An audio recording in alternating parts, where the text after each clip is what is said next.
feel like we're all pretty familiar with subscription services at this point. Netflix is going to keep charging you unless you cancel your subscription. There are government programs that work this same way, especially the ones that are labeled workforce development or industry training. They don't require a new vote, they just roll over, and they get bigger each year.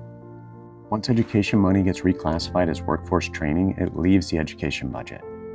It gets buried in continuing resolutions, multi-year grants, standing appropriations, and public-private contracts that barely make the news.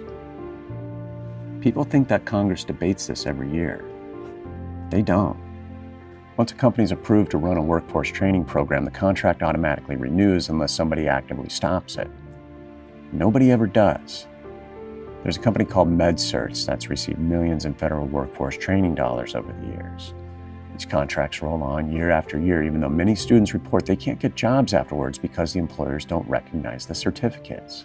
Manufacturing training providers like Toolin U-SME and robotics consortia like the Arm Institute receive multi-year pre-authorized grants from the Department of Labor and the Department of Defense.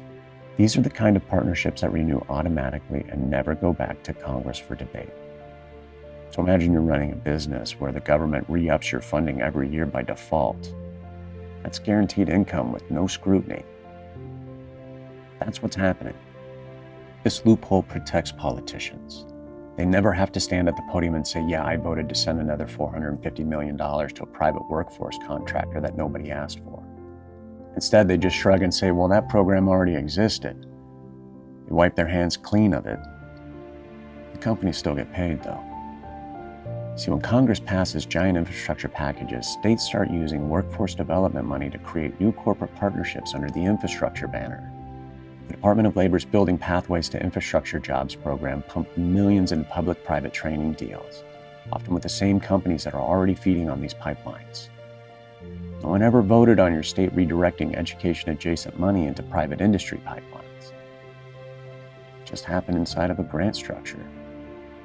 Once education dollars leave the education department and enter the labor industry world, they never go back. We've now created a permanent funding stream for private companies funded every year by default, with outcomes that nobody ever checks, and job placement numbers that no one ever verifies. You didn't steal from schools, you just permanently reassigned their future. So when someone says that our school systems are broken, remember that billions were shifted into programs that nobody voted on, tied to companies that most of us have never heard of, and those contracts renew themselves like gym memberships you forgot about.